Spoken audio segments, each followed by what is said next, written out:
Well, good morning and welcome to the Micro Learning Project. The project is a virtual training that empowers you to make connections, discover or rediscover skills, and explore new information. My name is Lisa Harris, and I'm a Senior Learning and Development Consultant. And this week, we're going to talk about building teams. As you see from the slide, it says, together, everyone achieves more. So our agenda for this week is we're going to talk about organizational health. We're going to talk about team effectiveness. We're going to talk about the 5 dysfunctions of a team. And then we're going to talk about exclusive teams.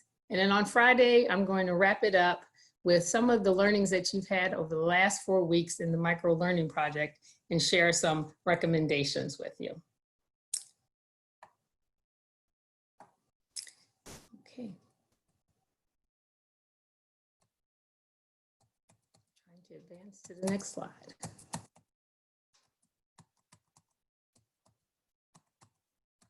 Okay, having some technical difficulties here.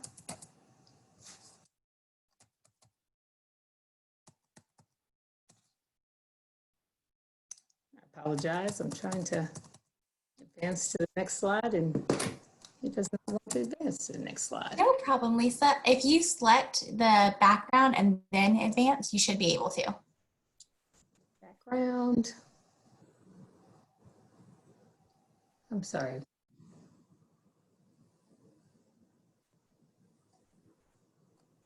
I'm sorry, Kate, I don't see the background. Just select anywhere on your slide and try selecting advance now.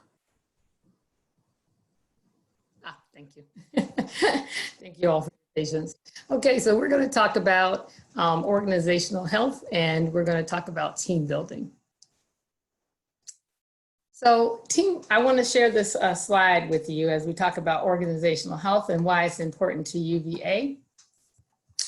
And this quote here is really important.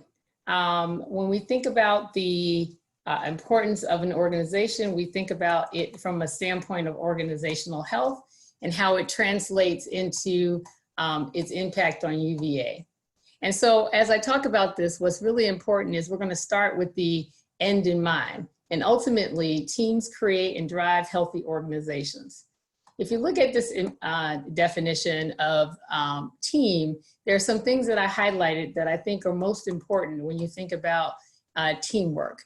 And so it talks about the ability to work together toward a common vision, the ability to direct individual accomplishments toward organizational benefits, and it is the fuel that allows common people to attain extraordinary results. It goes on to just talk about, excuse me, it goes on to highlight here that the importance in team building is that we are connected together, that we understand what our goals and objectives are, and again, we're able to fuel those results. So as I said, we're going to start off with organizational health. And when we look at organizational health, this is the critical factor by which organizations will be successful. And so it highlights the need to be strategic in integrating employees' well-being into the business objectives and to reinforce it through established practices on leadership support, learning culture, healthy objectives, healthy job quality, and a friendly HR practice. This is really critical when you think about our entire UVA organization and you think about the goals and objectives that need to be aligned in the organization to be successful. And what I want you to consider as we go through the tools that will make for a more effective organization is how do we deal with these now in the midst of COVID-19, and how do we pay attention to these as we move forward in our goals in our organizations. So if you see, this is the model that provides the 9 pillars of achieving organizational health. This was designed and created by the McKinsey consulting firm. The 9 pillars of organizational health. There's not a lot of time for me to go into every one of these, but I'm leaving them on a screen in case you wanted to make note of them. We do go over them in our team building class, and so feel free at some point to enroll. But I want to give you a little bit of a quick explanation of them as quickly as I can. Direction, of course, where is the organization going? What are the teams doing? Who's leading, and has everyone bought in? Accountability, beyond just the job task and a responsibility according to performance reviews, how are people accountable not only to the work, but to each other? And is there trust and truth in the organization? Motivation, again, we are all motivated differently. When there are no promotions and there's no next steps and there's no funds, what is it that we're doing to motivate people? And how do we plan to keep people excited and motivated about their task or new opportunities? And where can we actually stretch them? And who's coaching them to actually move forward and feel that they can progress? Under coordination and control, these are mechanisms in place to ensure processes are properly managed and that people are actually executing on those tasks. Customer focus, treating the external customer well, but also considering each team member as a customer. And how does that behavior translate into how you're treating each other and affecting the customer and ultimately the brand of UVA? Culture, I will probably spend a little time on later. Capabilities, what skills does your team have and what are they actually missing? How can the team be stretched? How can the individual be stretched? Who are you hiring or bringing into your team? Are they more like you and like the group as it is? Or can you consider hiring people who have different skills, different capabilities, and bring a whole different perspective to what the team needs to actually push them to grow? Under innovation, think about right now we're living in the time of COVID-19, and how are you being stretched? How is the team functioning differently? How will the team innovate going forward? What will you do differently?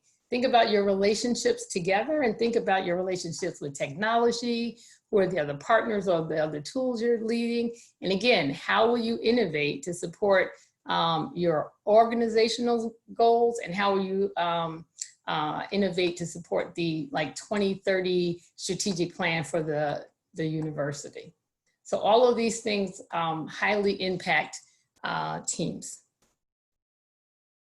So then they go on to talk about the importance of organizational health, and they break down each of these categories so that you can understand how they individually impact the organization and the team. And so direction, leadership, and culture are around objectives that are learned and supported by the culture and meaningful to employees. This is where you get to, one, focus on what the culture of the team actually is, how the goals are actually aligned, and are people actually connected to those goals so that they are intrinsic to who they are and important to them so that they function at their very best.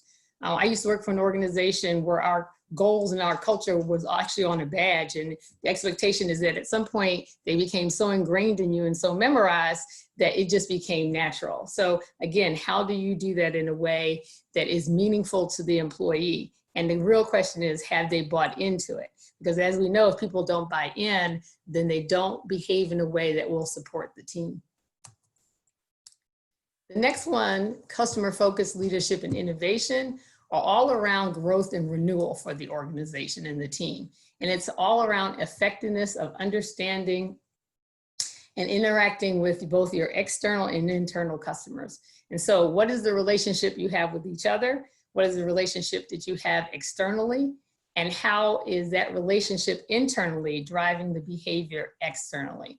And then how are you shaping and adapting to the situations, again, like COVID-19 or any external environment situation. And so it's real critical to consider how are you functioning and how are you innovating both individually as a person on a team, then the team itself, and then the organization collectively to accomplish those tasks.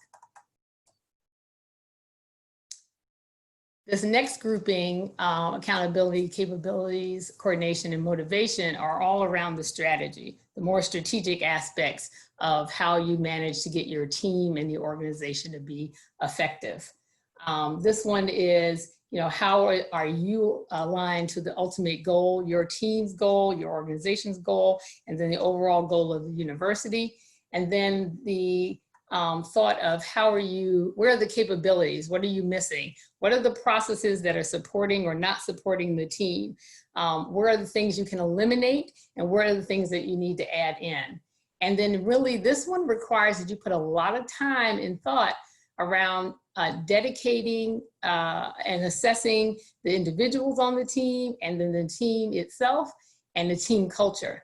And how is that team culture being rewarded and recognized? So in many ways, the thing we don't talk about often is we have a business strategy and we have a work strategy, but do you have a team strategy? And so that even when someone comes to join your team, you can explain to them, this is how we function. This is how we work. This is our expectations. It leads to a greater team environment. And I think it does a greater job when it's even time to give out performance reviews. So this is more of a business perspective, but McKinsey did this research on over 500 businesses, and this was some of the results. And I thought it was fascinating because if you did at least 6 of these 9 practices, then you had an 80% chance of your organization actually being a more healthy organization. Again, theirs was a 3 times the total return on investment to shareholders, and then a 2 times greater return on investment compared to the lowest scores. And when I think about our UVA in this scenario, our investors or shareholders are our employees, our alumni, our students, our donors. And so all of these people are the people for which effective teams are going to drive the success of UVA and to make a difference in the community. And then of course, the last one is again, more of a business thing, but UVA is a public institution, but it's still a business. And our role here is to support the goals, to keep the university solvent, to keep it innovative, and to keep it as a place representing its goals and mission. And in order for it to be successful, we have to be successful in doing it.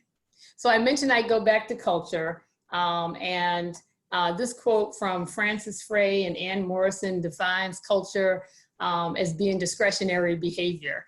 And how do we respond in difficult and challenging times? And do we risk telling our bosses new ideas and not being afraid to surface problems? And how do we make decisions?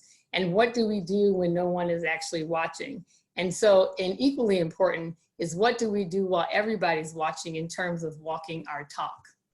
So again, I wanted to make sure that you got to see these 9 organizational key pillars of teamwork, because again, I want you to consider when you look at what you are looking at in your organization, which one of these is most important to you, or which 6 do you think will most help you drive your teamwork and your culture? And again, the biggest part of this factor is to ensure that when you're thinking about those 9 and you're thinking about what's important in those 9, which one, when you think about your team, is going to create the environment and the tools that you need that you can actually focus on to better help you move forward with your goals and your objectives. And considering right now we're all being impacted by COVID-19, what an awesome time to sit down and consider what is it that we need to work on? How is our team actually functioning? What are those tools that we need? And what's going to make us a stronger team as we move forward? And when we return back to the office, and when we are actually able to work together in a more cohesive manner. So my goal today was to talk about what is a team, to help help you understand organizational health and how it relates to overall team, and to lay a foundation for the importance of creating a team.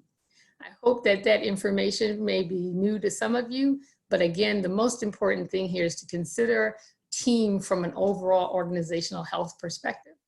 And so I thank you so much for your time today. It was a pleasure to share this. Tomorrow, we will actually talk about team effectiveness and what will actually make us more successful as a team. I will hang around in case there's any questions about the organizational health chart or any other questions around culture and functioning. But I thank you for your time today and look forward to seeing you tomorrow.